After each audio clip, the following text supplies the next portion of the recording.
Okay. Fuck. Wrong way. Let's go. Find Riften. And then the lusty argonian maid.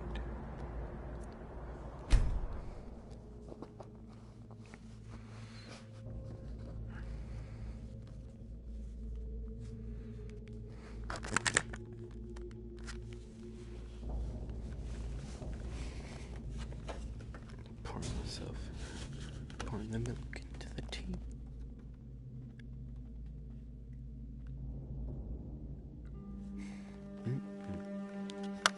Tea.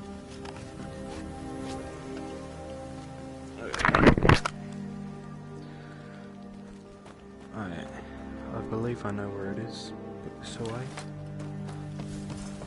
Actually, let's wait until. No, never mind.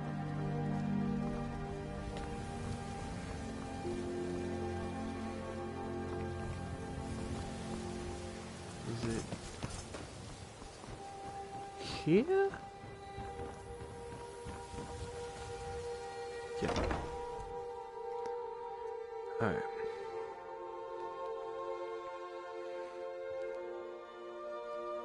I trust you're not planning any trouble. What can I do for you, friend? Sorry about the mess. Keeping this place clean is quite a chore.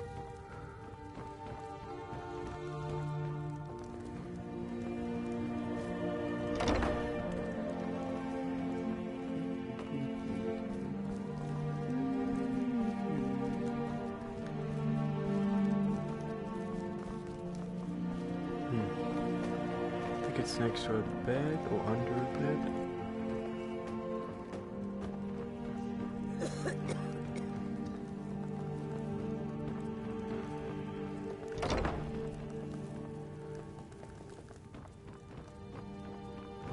Which room is it? Is it this one? Yeah, which one's the room?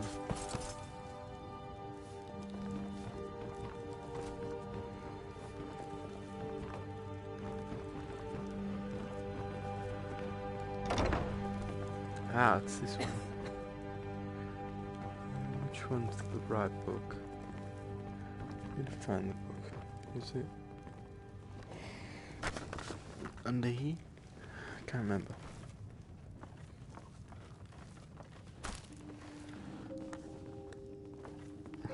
You're dirty.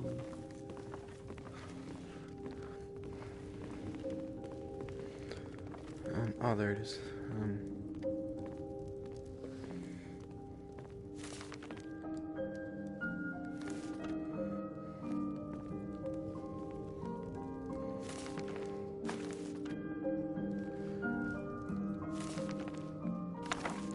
Alright.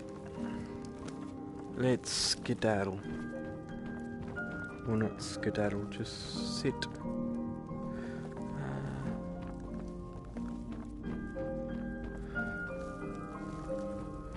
Let's choose right here. Okay. All I have to do is wait for Shaylee.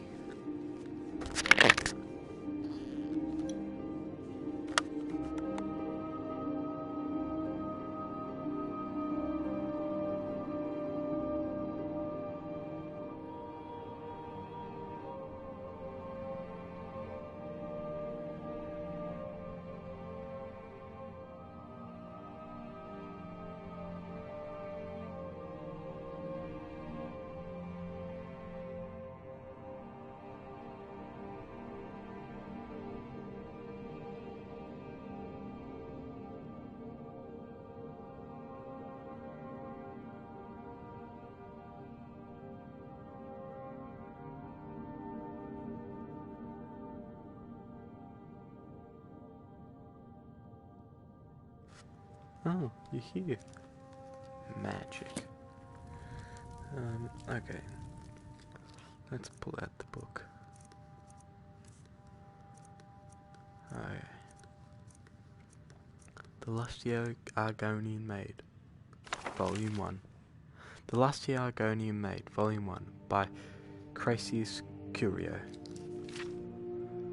Act 4, Scene 3, continued. Lifts her tail. Certainly not kind, sir. I am here but to clean your chambers. Crantius Coulter. Is that all you have? Fucking hell. Just gotta. Fucking.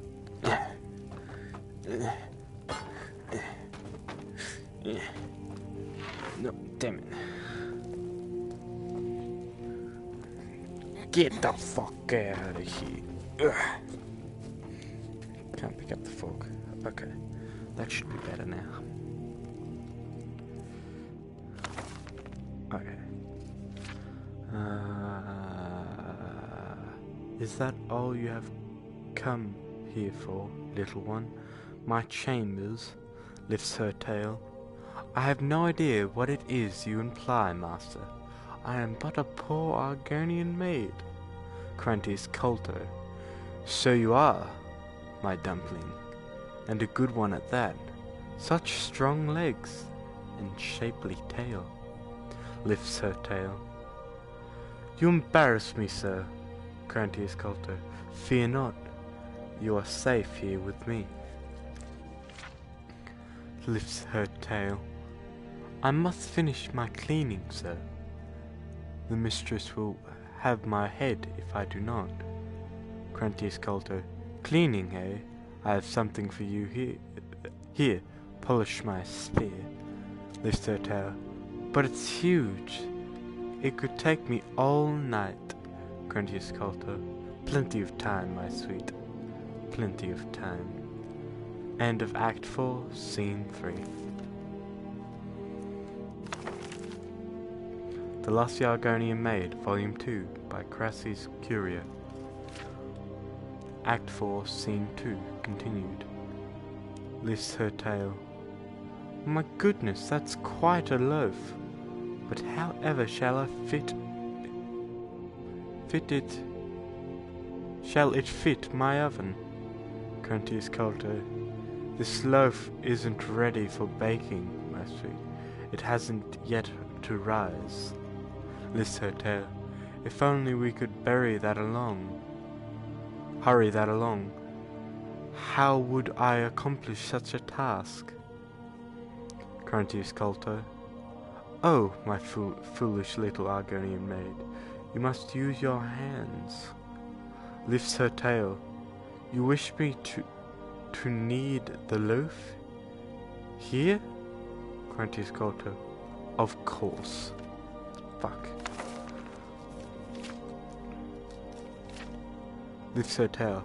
But what if the mistress catches me? Your loaf was meant to satisfy her appetite. Crantius Coulter. Don't fret, my delicate flower. I'll satisfy the mistress' cravings later. Lifts her tail. Very well, but I'm afraid my oven isn't hot enough. It could take hours. Crantius Coulter. Plenty of time, my sweet. Plenty of time. Did you like the story? It was really cool. It's the best. It's the best ever. Ever. Ever.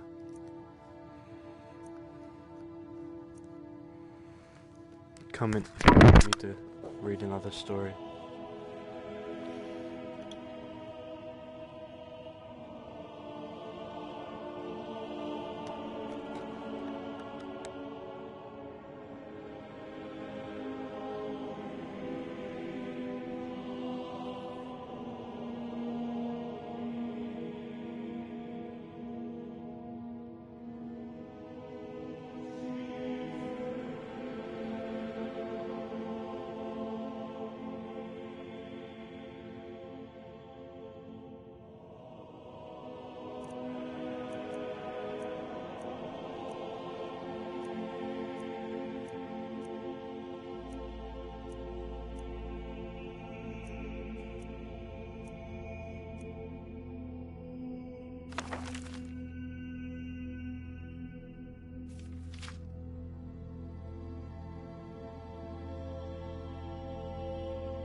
Ah, shit. I was mute. Ah, shit. I'm such an idiot. Okay. Do you want me to read this one again? Since, you know, mic was off and I'm an idiot. I must have knocked it.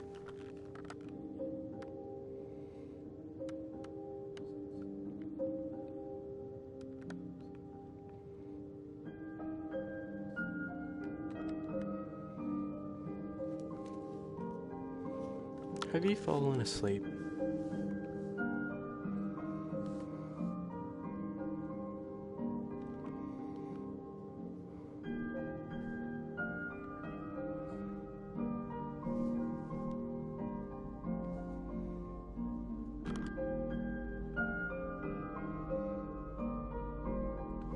Okay, I'll just read it again. Darkest Darkness by Anonymous. In Morrowind, both worshippers and sorcerers summon lesser Daedra and bound Daedra as servants and instruments. Most Daedra servants can be summoned by sorcerers only for very brief... internet quality is currently not sufficient for broadcast gameplay. Damn it.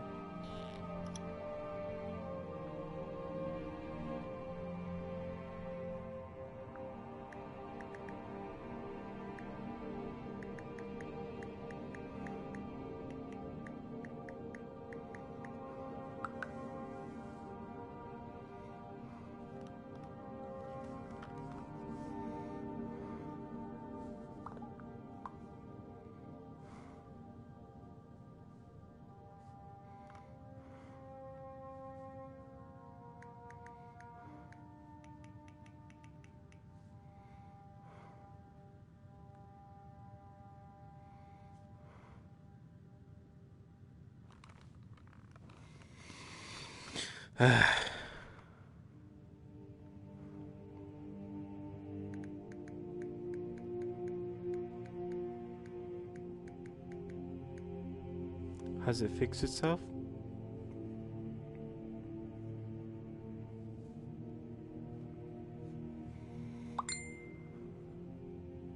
Different book? Okay. What's a good book?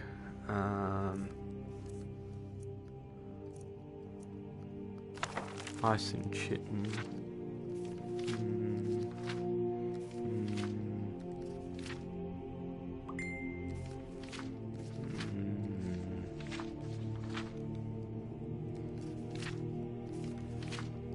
No.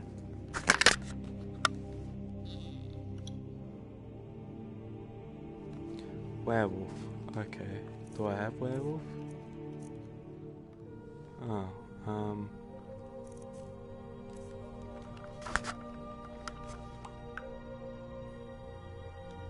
I will find werewolf. Just gotta go to the app.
Yeah.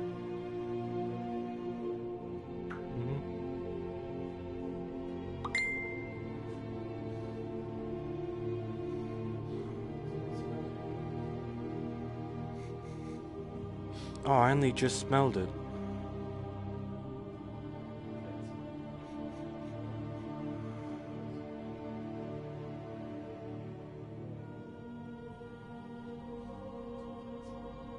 Hmm.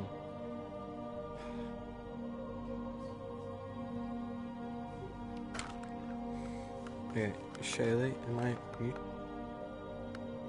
I'm talking to Shaylee through this. I'm reading her books in Skyrim. No.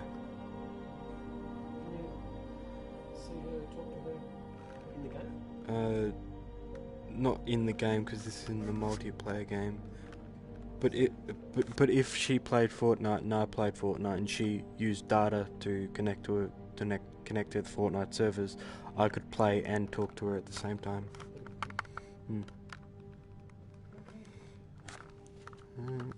Let's see.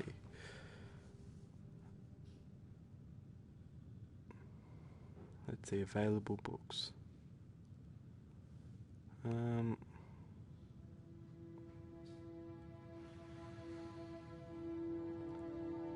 Let's see.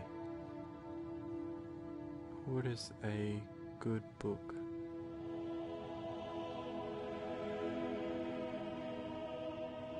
Oh, there's a lot of books. Well, actually, I saw a list of all the good books. Let me look at it.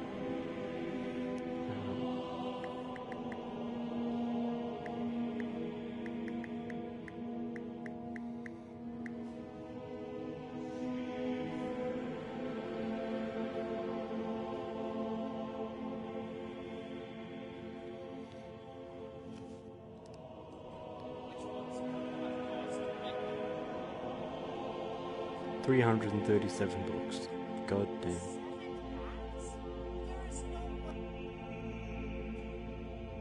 What did I learn from reading all 338 books of Skyrim? Surprisingly, a whole lot. Like, there are two main takeaways that I pulled from this. Number one, this is a masterclass on how to write effective flavor text between all of these historical, instructional, good fiction and, iffy fiction. This is a way to learn what to do and what not to do.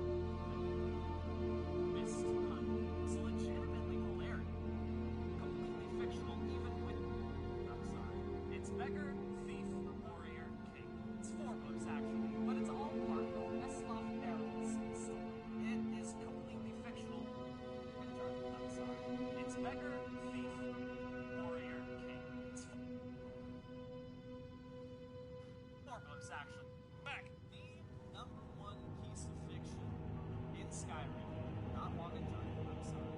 It's Beggar, Thief, Warrior, King. It's 4 books, actually, but it... Okay, let's find Beggar, and I'll read you that. B for Beggar. B.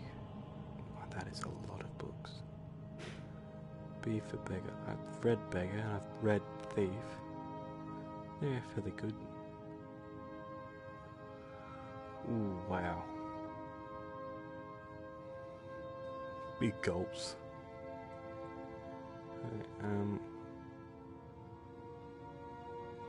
locations. Right.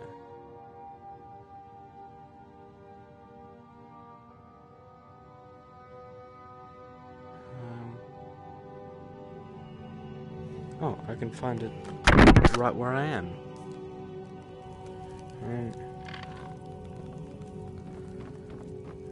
Was nope.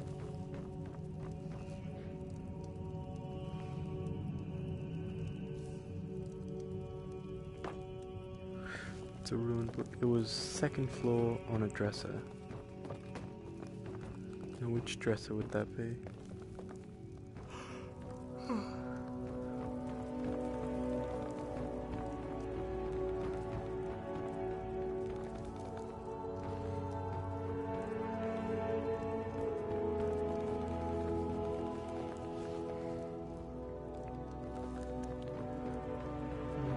Ooh, there we go. Okay. Let's read Beggar. Let me find where Thief is next. And then I'll read you Beggar. Actually, can I? Oh yeah, good, I wasn't seeing it. Books. Alright, now let's... Thief.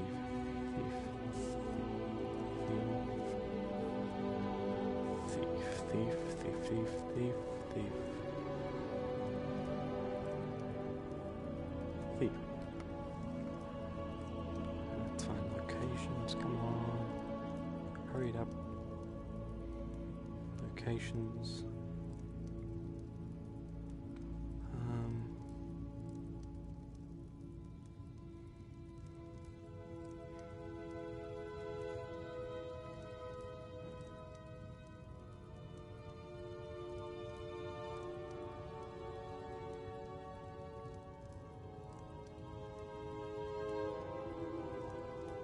Oh, I know where I can find a thief. Flickles bearer. Alright. You can close your eyes for a bit and then, come back.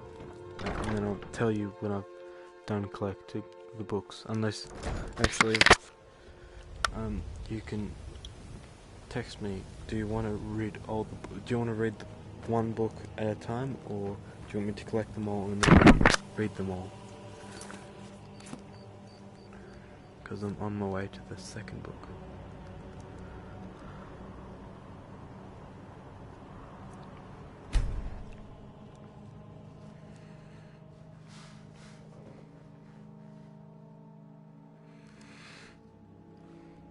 I'm waiting for a bing.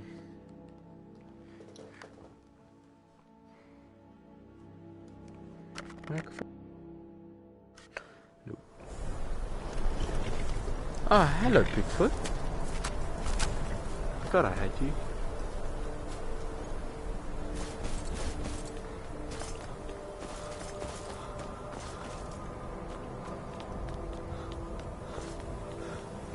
Ah, there's dudes here.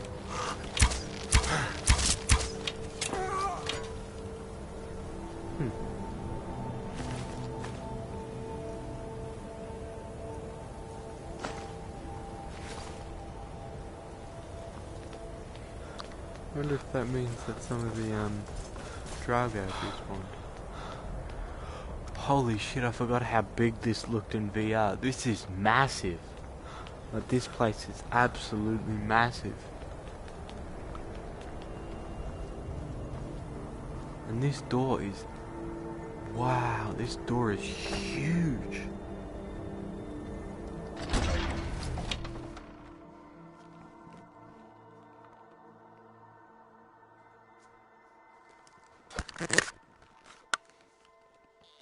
Oh, do not disturb is on for some odd reason.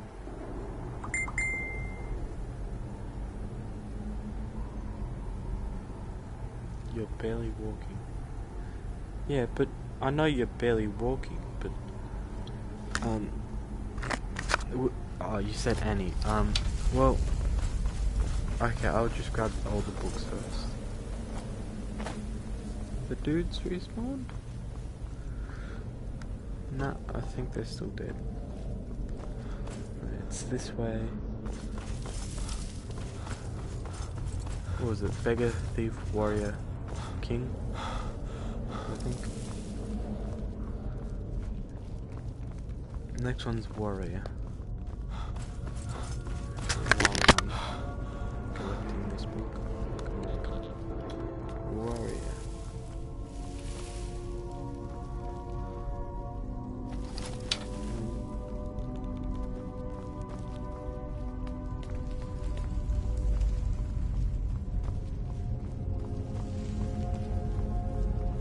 Should be just on this table. Oh. Shit, I guess I must have taken it and sold it? Or dropped it? Where's another point for the, where's another place for the book to be?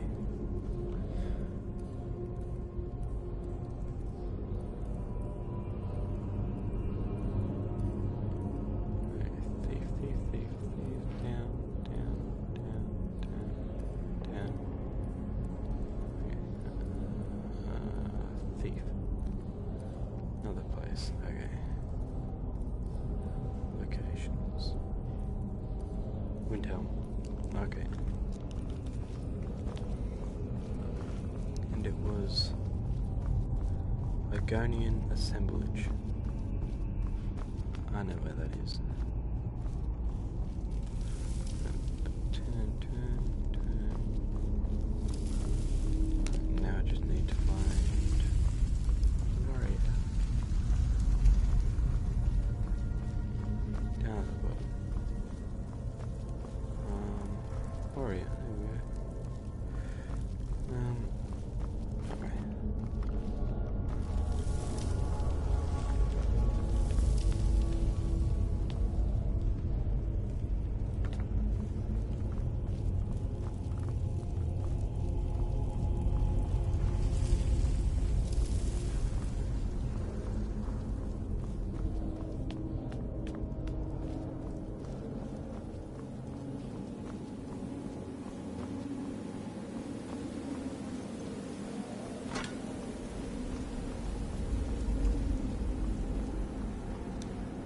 These are...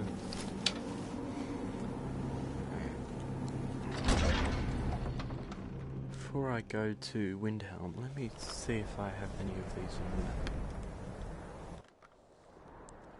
Right, Drift Shack Refuge.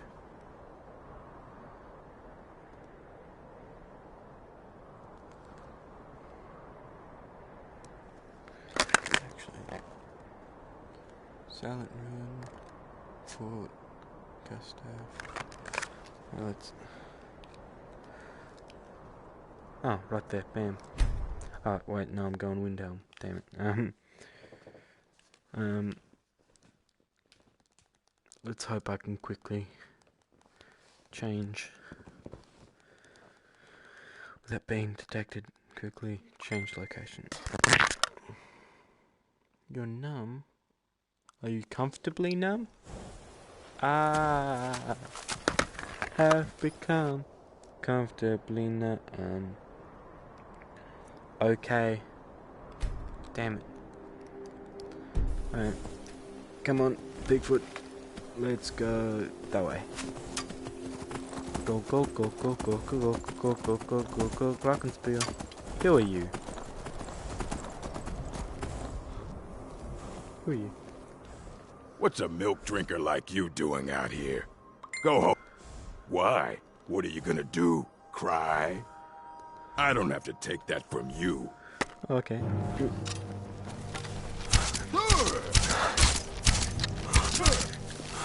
No more. Sorry.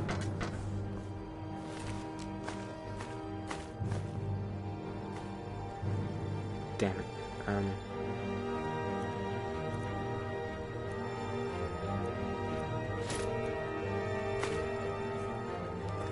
Let's see, what can I drop?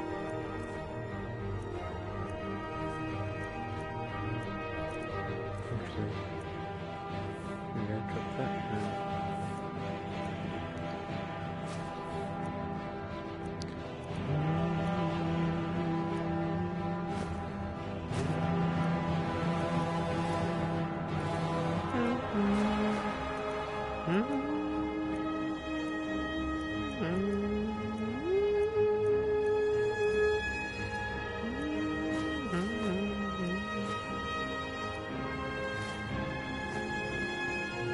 There we go.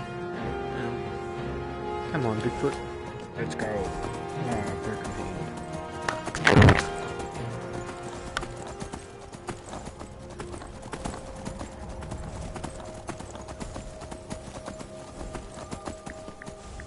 Lightweight.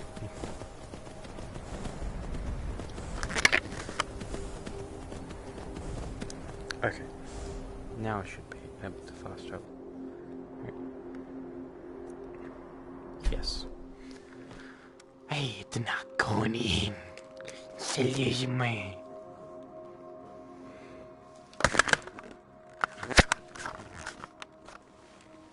Oh, I got tea to drink. Mason, what are you doing here?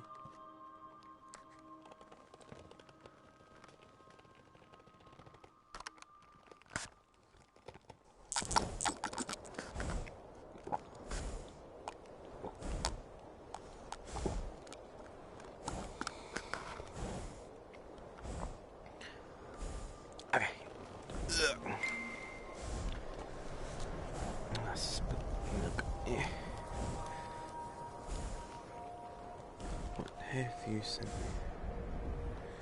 You have a tongue? Wow, that's amazing.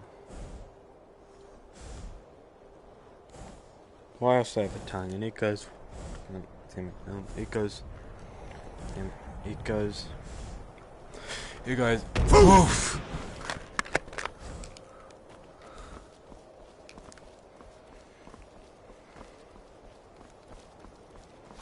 You know this bridge and Windhelm were built by the Snow Elves as slaves? When Ysgramor made them build it? Yeah!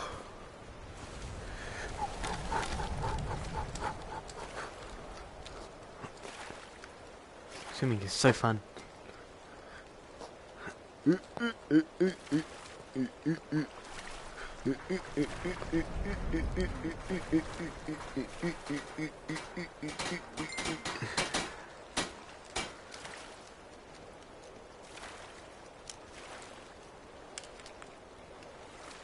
Controller shouldn't be doing that. Chicka chicka chicka.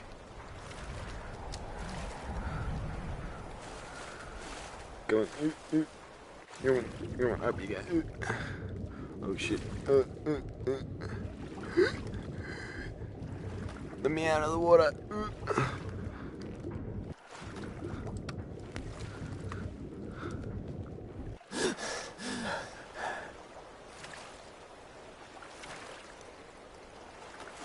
Here we are. Here, come on.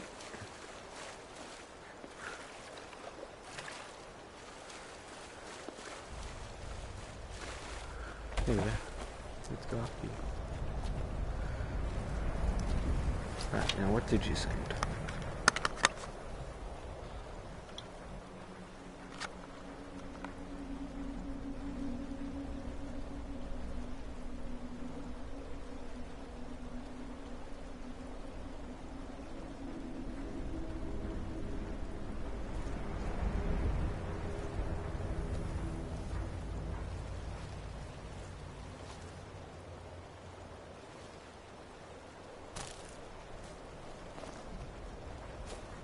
Heard they're reforming the Dawn Guard. Vampire hunters or something in the old fort near Ritten. I'd consider joining up myself.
We're here to teach a lesson. This'll teach you not to take never just belong to you. Another fight. I'm staying out of this.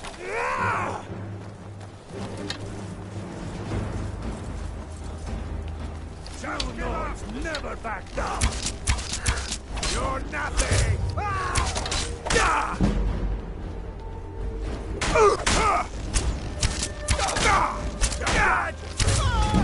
Just a scratch.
You remind me of the shadow scales from the old histories.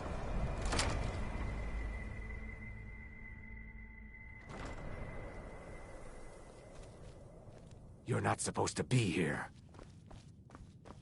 This is the last time I'll say it. Get out!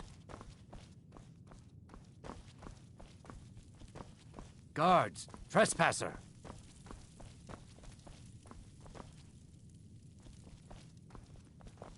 That's close enough. You have committed crimes against Skyrim and... You need to leave. Gods! I'm getting out of here.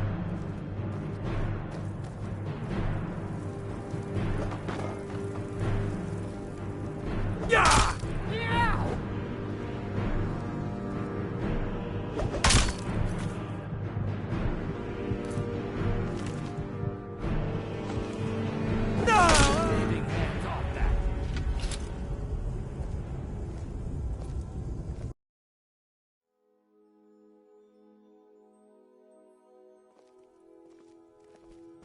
Can a man have a bit of privacy? Get out! Here, you won't get away with that. Warning. Leave, now!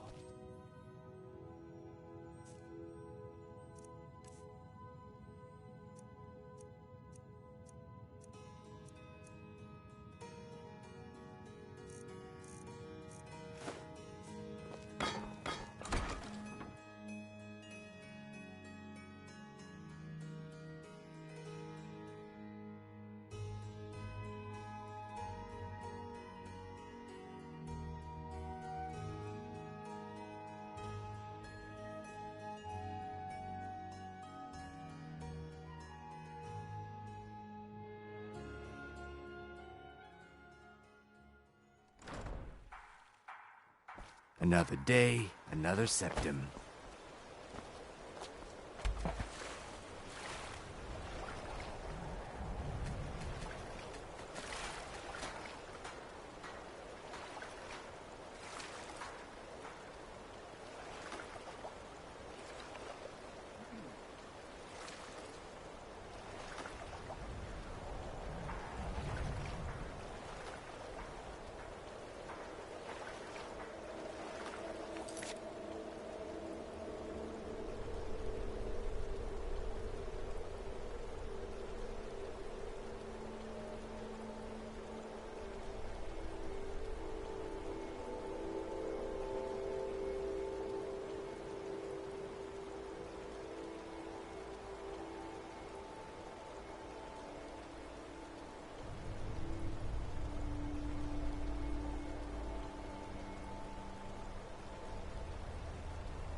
Must have scared him off.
Captain's quarters.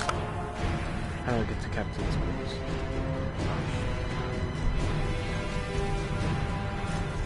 Where's Captain's quarters?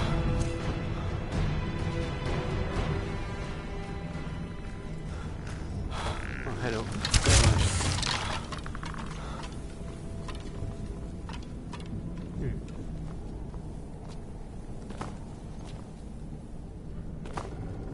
This can't be Captain's quarters, so go this way. Is this way Captain's quarters?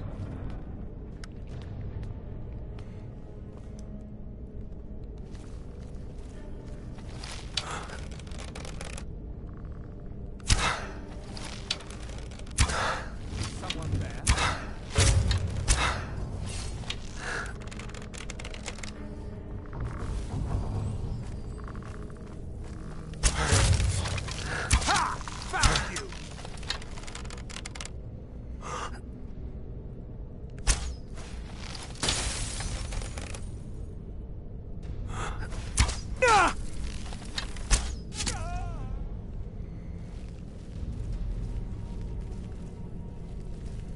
Is this Captain's quarters?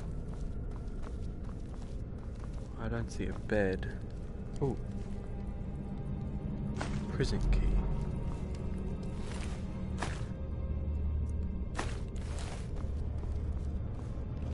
I guess that's the prison. Is anyone in prison?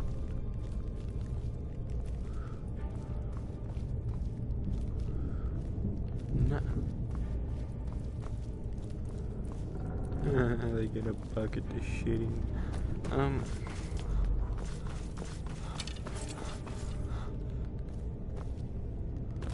Where's the captain's quarters?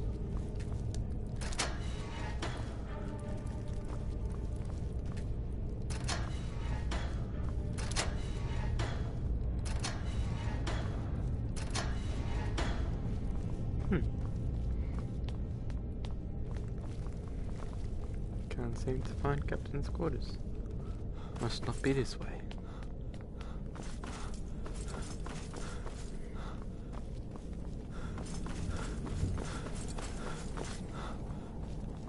Oh, this way, is this way to the Captain's quarters? Open wooden door. No, that's Skyrim.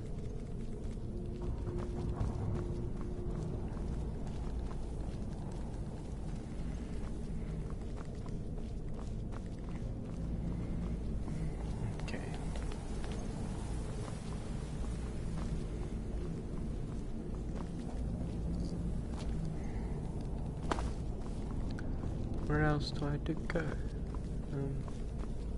Maybe this way. Maybe this way has a certain place to go. No, this is just the back door.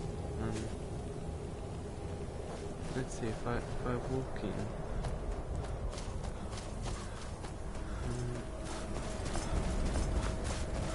That may not just be the place. That may just be a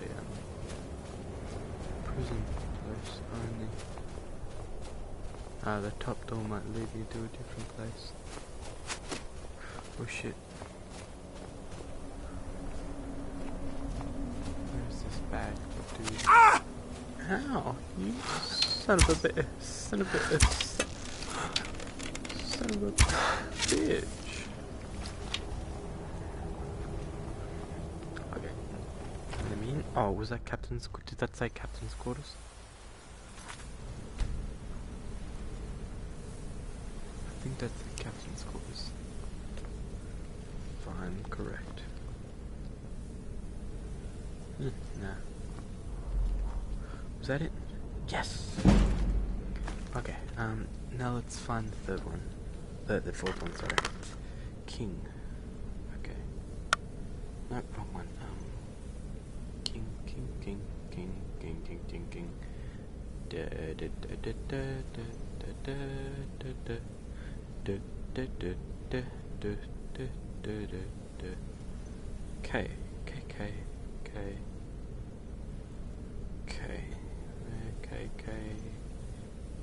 Oh wait, no, that's... Damn it, I just said KKK. King. Alright, where can I find the king? I'm guessing in a Jarl's office or Jarl's room or something.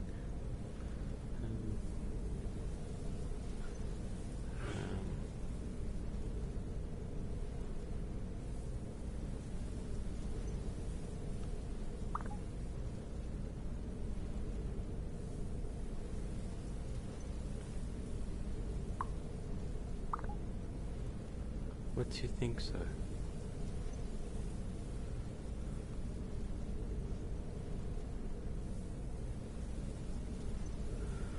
Okay. There's one near Riften. Ah, shit, I'm overweight. Shouldn't have eaten that book.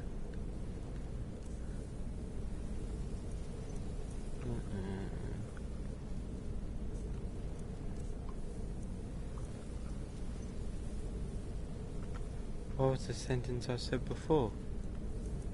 Don't hold me accountable for things I say. I never remember them. No, let's just drop. Almost. Let's go. What did I say before? Oh shit.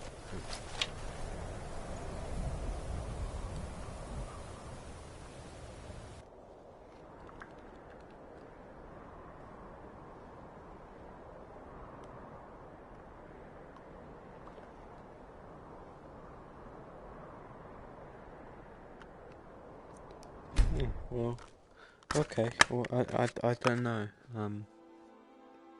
Oh, was it that it was the captain's quarters? Was it that?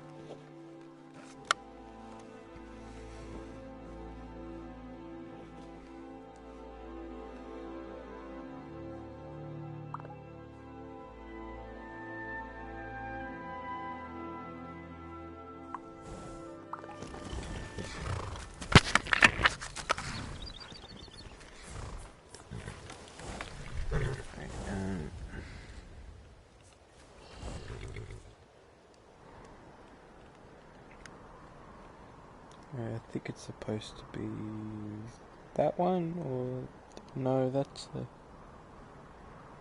might be there or there. Let me check my map. Check my phone.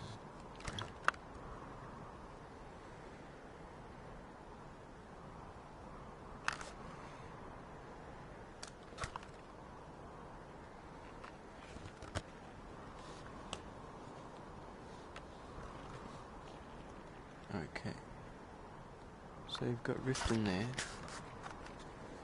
Yep, Riften there, and then you've got. So it is there. So it's that. Okay, let's go there. Okay. One last book, and then we'll sit down somewhere and read them. Okay, let's go.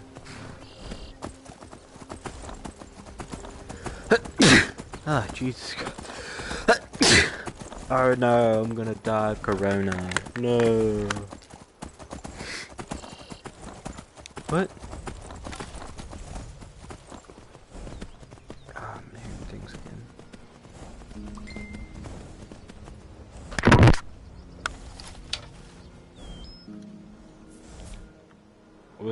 is plus?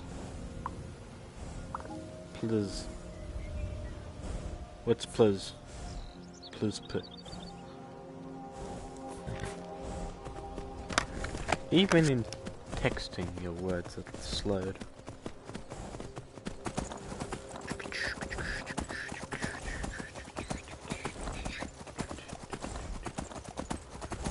Are you bad guys? While you're escorting a prisoner. Wait. Escorting the prisoner from where?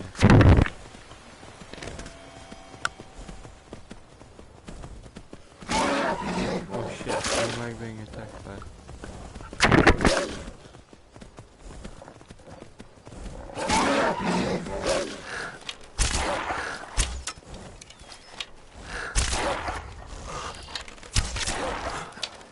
Okay, good.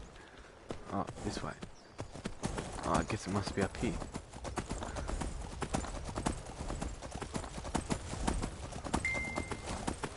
Boom, boom. Oh, shit.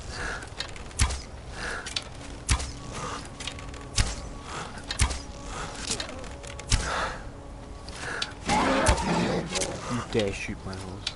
I don't think this is the place. Was it Broken Helm Hollow? No, it was Tumble Tower. Actually, I might be able to see that on the map.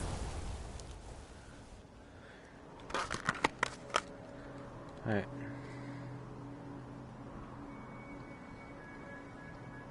Possibly that.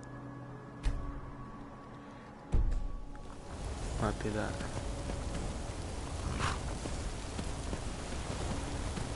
I'm sorry, Bigfoot.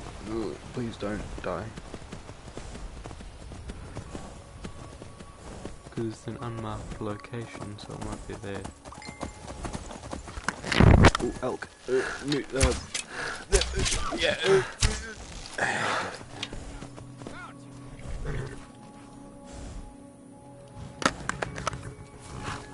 Someone said, fuck. Why are you?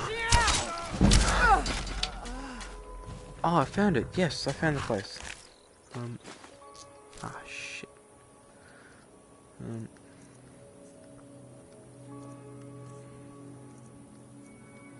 Let's drop a few of these. Yeah, then yeah, fine. Let's go. Let's go. Let's go. Let's go. Spooky, scary skeleton and shivers down my spine. Da da da da da da da da da da da. Is it in this? Oh shit. Don't tell me it's in that chest, because if it is, I hope these dudes have either a lockpick or. Oh, he has it on his. Oh, okay, that's fine. Right, let's go. Where should we go to read? Actually, we can just read the books on the back of Oh wait, no, you can't. Damn it. Wait, where should I go to read the books? Let's go to Written. Actually, we can go back to where we started. Come on, Bigfoot. Oh, holy shit! What the fuck it means?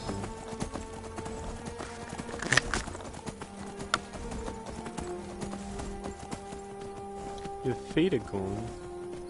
Oh my god, did you eat your feet off? Did you have a psychotic break? Did you do meth? Eat your feet off because you had a psychotic break? Are you doing the insane in the membrane?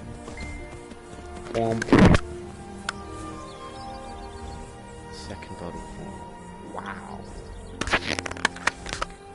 On to the third bottle then.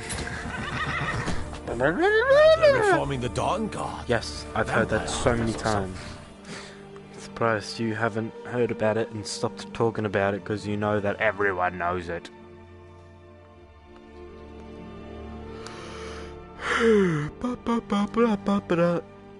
Tea, found my tea.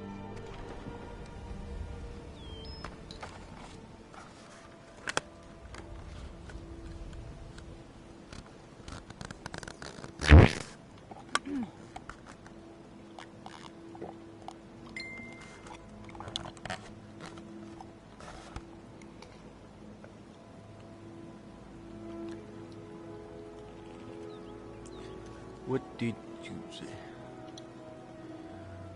Your room is flipped upside down. Well, that's how it should be. Because rooms are always upside down when you are on the roof. For some reason, that actually legit makes perfect sense.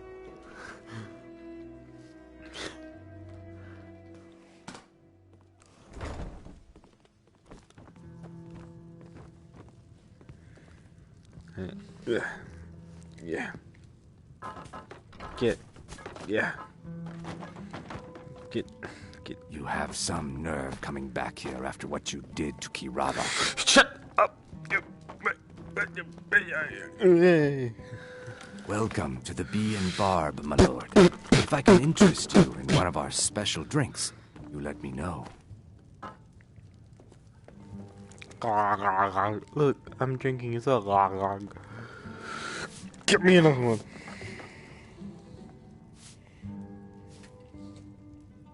Is there something I can do for you? Yes? Nom. Alright, let's sit down. Need something?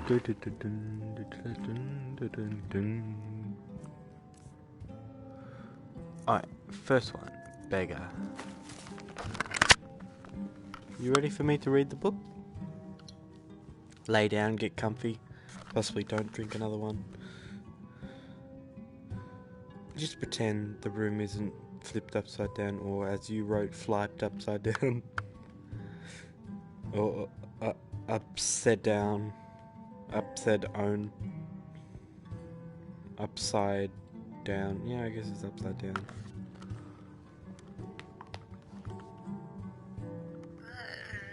How would you be upside down?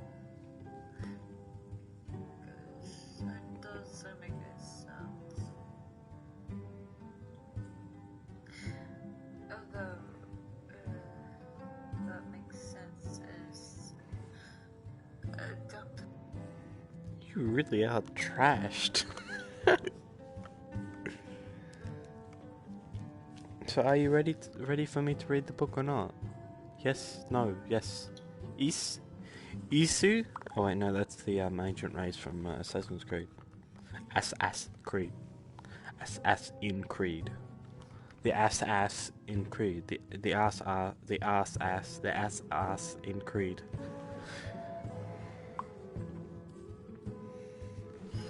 before the video cut me off, and I can't feel my tongue. Wow, that's amazing. I have a tongue.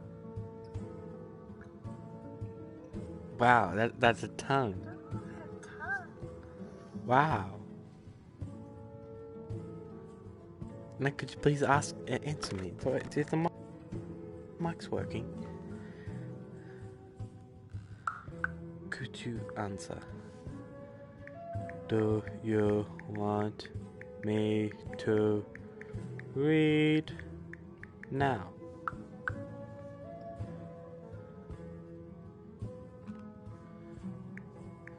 And you slept.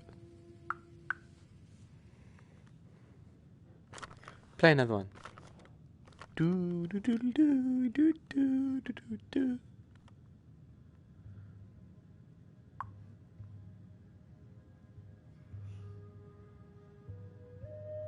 What? Mike, work, and can you read me the...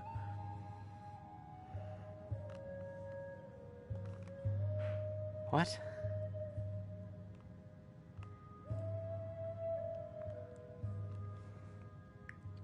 What?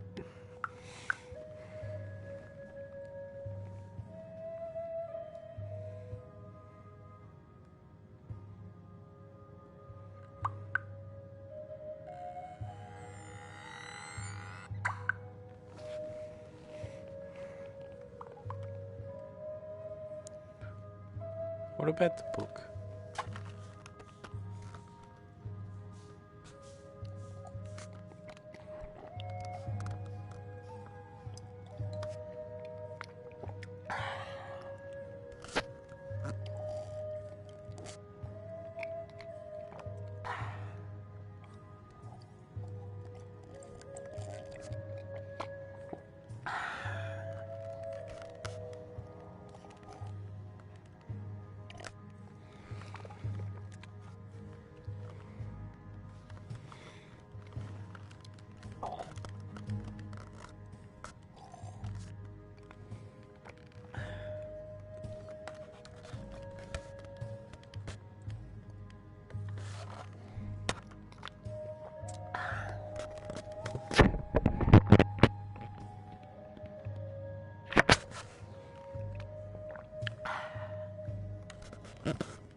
5 seconds. Wow, that's 5.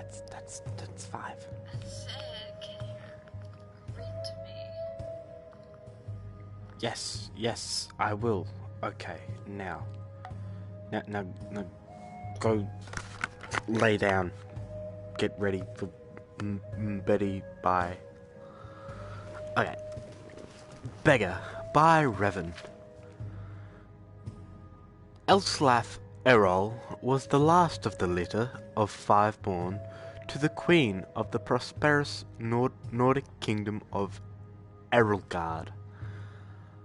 La Pyacopa,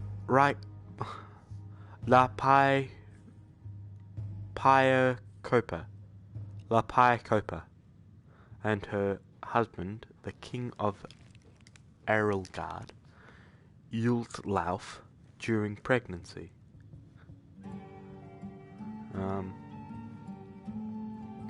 The queen had been more than twice as wide as she was tall.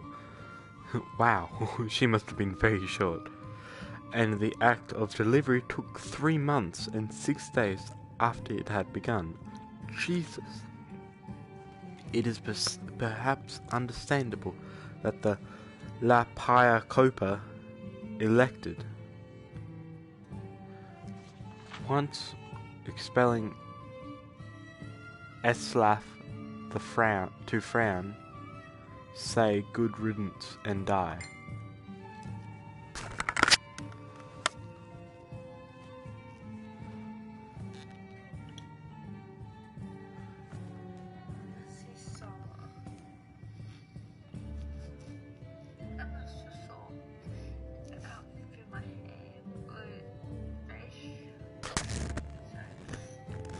Wow.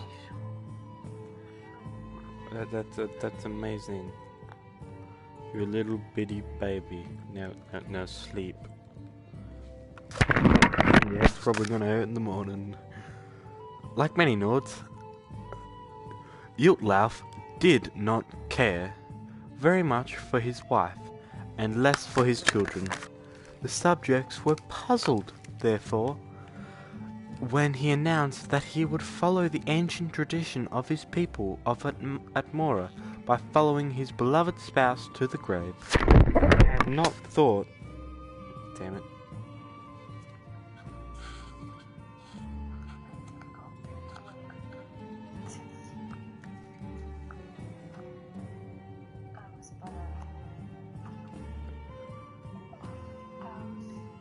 Yay, now sleep. Or not sleep, but like, listen. You can turn off the screen.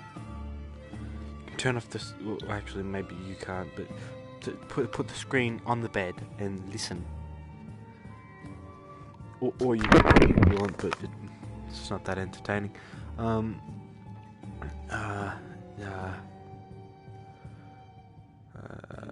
They had not thought they were particularly in love, nor were they aware that such a tradition existed.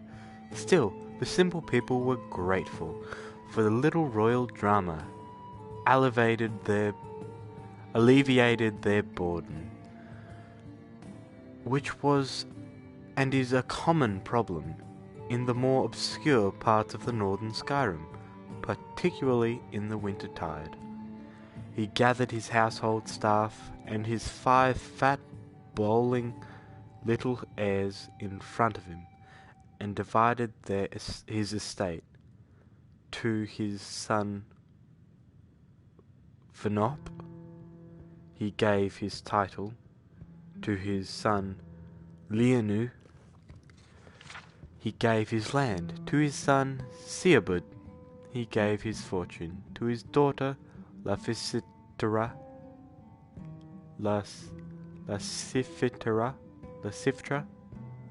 he gave his army. Yultlauf's advisors had suggested he keep the inheritance together for a good king for the good of the kingdom. But Vutlav did not particularly care for his advisors, or the kingdom. For that matter, Vutlav, upon making his announcement, he drew his dagger across his throat. Of one of the nurses, who was rather shy, finally decided to speak as the king's life ebbed away. Your Highness, you forgot your 5th child, little Elslaf. If I fall asleep, good night, and you sleep tight. Okay. Everything's so easy. I want an apple. I don't know where apple is. Okay, just dream of apples.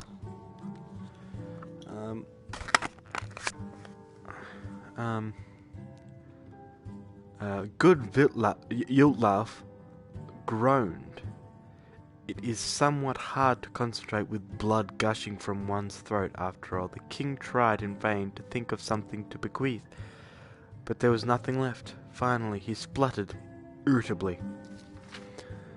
Elslaf should have taken something then, and died.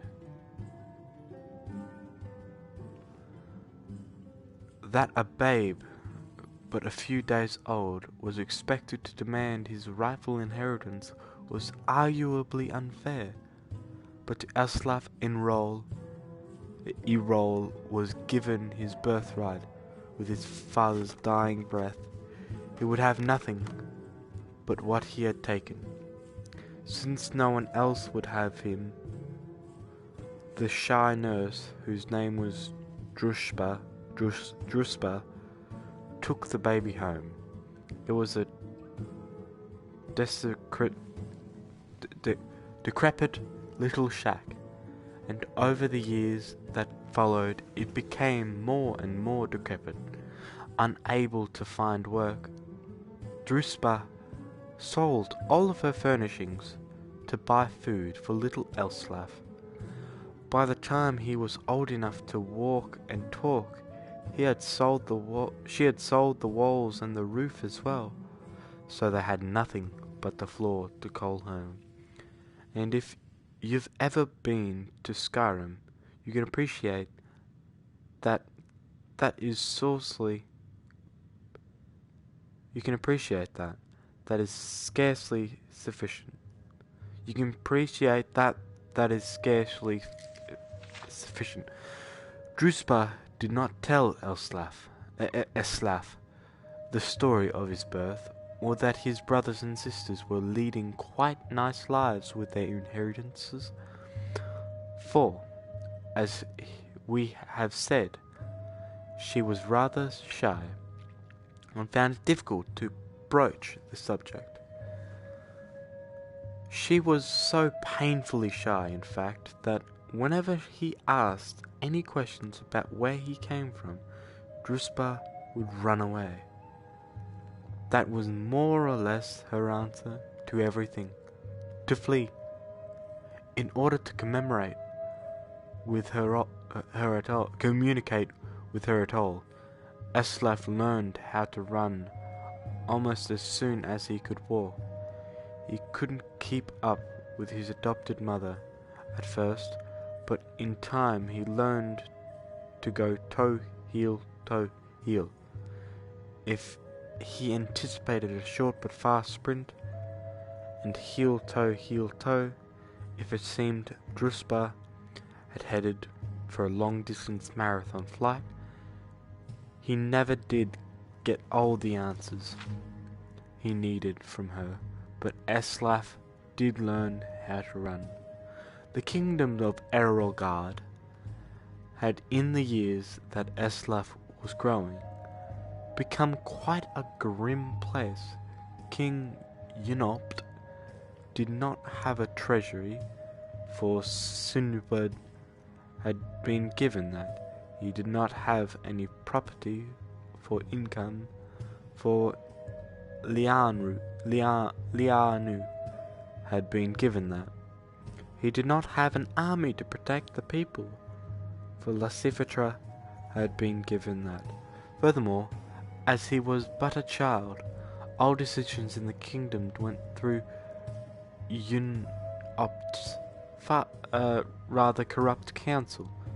It had become the bureaucratic, exploitive land of high taxes, rampant crime, and regular incursions from neighboring kingdoms.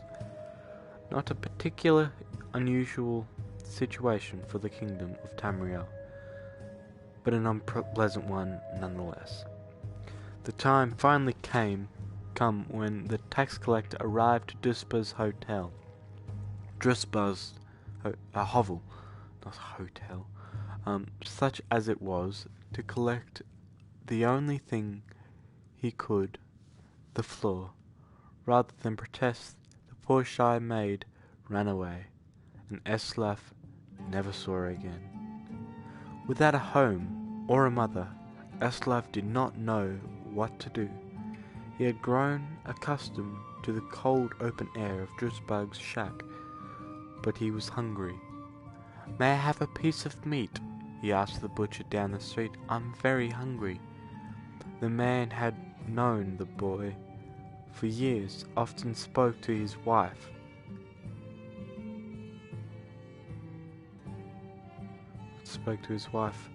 How sorry he felt for him, growing up in a home with no ceiling or walls.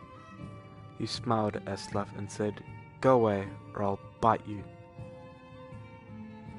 Eslaf hurriedly left the butcher and went to the nearby tavern. The tavern keeper had been a former valet in the king's court and knew that the boy was by right a prince. Many times he had seen the poor ragged lad in the streets and sighed at the way fate had treated him. "May I have something to eat?" Eslav asked the tavern keeper. "I'm very hungry." "You're lucky I don't cook you up and eat you," replied the tavern keeper. Eslav hurriedly left the tavern. For the rest of the day, the boy approached the good citizens of Erelgard, begging for food. One person had thrown something at him, but it turned out to be an inedible rock. As night fell, a ragged man came up to Eslaf and without saying a word handed him a piece of fruit and a piece of dried meat. The lad took it, wide-eyed, as he devoured it. He thanked the man very sweetly. "If I see you begging on the streets tomorrow," the man growled, "I'll kill you myself. There are only so many beggars we of the guild allow in any one town, and you make it one too many. You're ruining business." It was a good thing Eslaf and Errol knew how to run. He ran all night. Eslaf Errol's story is continued in the book Thief. That's a good book. Okay, Thief. Thief by Revan. If the reader has not yet had the pleasure of reading the first volume in these books, I'll tell you much, gentle reader.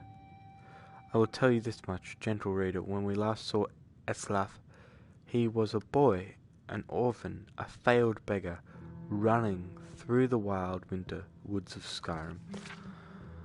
Away from his home of Erelgard, he continued running, stopping here and there for many more years until he was a young man. Eslaf discovered that among the ways of getting food, asking for it was the most troublesome. Far easier was finding it in the wilderness or taking it from the unguarded market stalls. The only thing worse than begging to get food was begging for the opportunity to work for the money to buy it. That seemed needlessly complicated. No, As far as Eslav was concerned, he was the best. He was best off being a scavenger, a beggar, and a thief. He committed his first act of thievery shortly after leaving Erlgard, while in the southern woods of Tamburka, in the rugged land near Mount Jensen, just east of the village of Harbeld. Eslav was starving, having not eaten anything but a rather scrawny raw squirrel in 4 days, and had smelled meat cooking and then found the smoke. A band of minstrel bards was making camp. He watched them from the bushes as they cooked and joked and flirted and sang. He could have asked them for some food, but so many others had refused him before. Instead, he rushed out, grabbed a piece of meat from the fire, and wincingly from the burns, scrambled up the nearest tree to devour it, while the bard stood under him and laughed. "What is your next move, thief?" gaggled a fair red-headed woman who was covered with tattoos. "How do you intend to disappear without us catching and punishing you?" As the hunger subsided, Eslav realized she was right. The only way to get out of the tree without falling into their midst was to take the branch down to where it hung over the creek. It was a drop off a cliff of about 50 feet. That seemed like the wisest strategy, so Eslav began crawling in that direction. "You know how to fall, boy," called out a young Khajiit, but a few years older than Eslav, thin but muscular, graceful in his slightest movements. "If you don't, you should just climb down here and take what's coming to you. It's idiotic to break your neck when you just give you a few bruises and send you on your way." "Of course I know how to fall," Eslav called back, but he didn't. He just thought the trick of falling was to have nothing underneath you and let nature take its course. But 50 feet up, when you're looking down, it's enough to give anyone pause. "I'm sorry to doubt your abilities, Master Thief," said the Khajiit, grinning. "Obviously you know how to fall feet first, with your body straight but loose, to avoid cracking like an egg. It seems you are destined to escape us." Eslav wisely followed the Khajiit's hints and leapt into the river without falling without much grace, but without hurting himself. In the years that followed, he had to make several more drops from even greater heights, usually after a theft, sometimes without water beneath him, and he improved the basic technique. When he arrived in the western towns of Jallenheim on the morning of his 21st birthday, it didn't take him long to find out who was the richest person, most deserving of being burgled. The impregnable palace in the park near the center of town was owned by a mysterious young man named Soybad. Eslav wasted no time in finding the palace and watching it. A fortified palace, he had come to learn, was like a person, with quirks and habits beneath its hard shell. It was not an old place.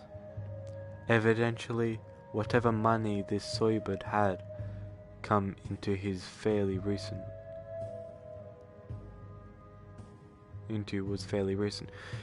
It was regularly patrolled by guards, implying that the rich man was fearful of being burgled. With good reason. The most distinctive feature of the palace was its tower, rising 100 feet above the stone walls, doubtless giving the occupant a good defense view. Eslaf guessed that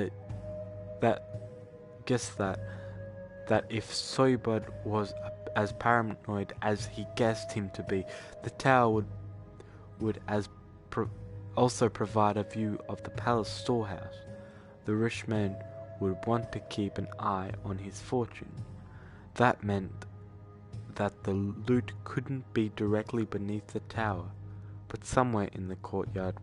But somewhere in the courtyard within the walls.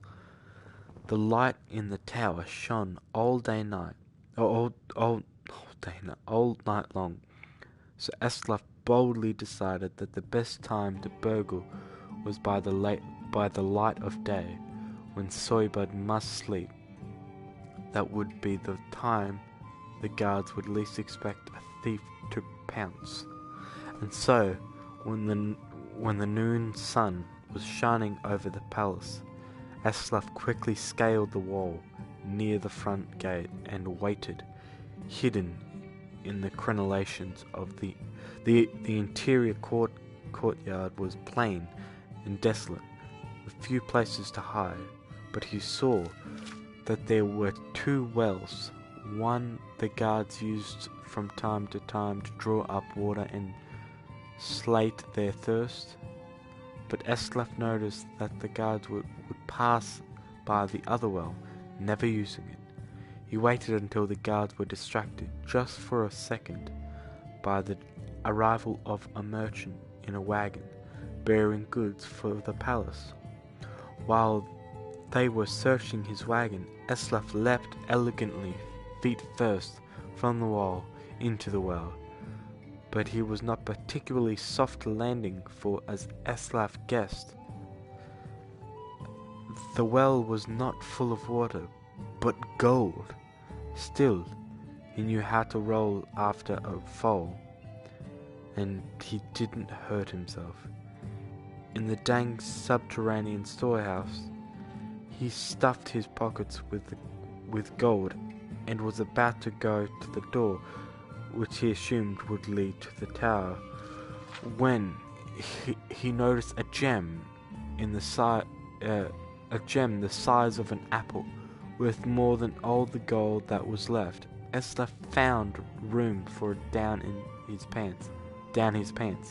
The door did indeed lead to the tower, and Eslaf followed its curving stairwell up. Walking quietly but quickly, at the top, he found the master of the palace's private quarters, ornate and cold, with invaluable artwork and decorative swords and shields on the walls. Eslaf assumed the snoring lump under the sheets was Soybud, but he didn't investigate too closely. He crept to the windows and looked out. It was going to be a difficult fall for certs. He needed to jump from the tower, past the walls, and hit the tree on the other side. The tree branches would hurt, but they would break his fall, and there was a pile of hay he had left under the tree to prevent further injury. Eslaf was about to leap when an occupant of the room woke up with a start, yelling, "My gem!" Eslaf stared at him for a second, wide-eyed. They looked alive, not surprisingly, since they were brothers. Eslaf Errol's story is continued in the book Warrior. Text me if you're still listening. Just, a kiss thing.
All you have to do is send the heart, the kissy face emoji. That's all you have to do. I'll give you another 3 minutes, and then if not, I'll just probably just end this stream.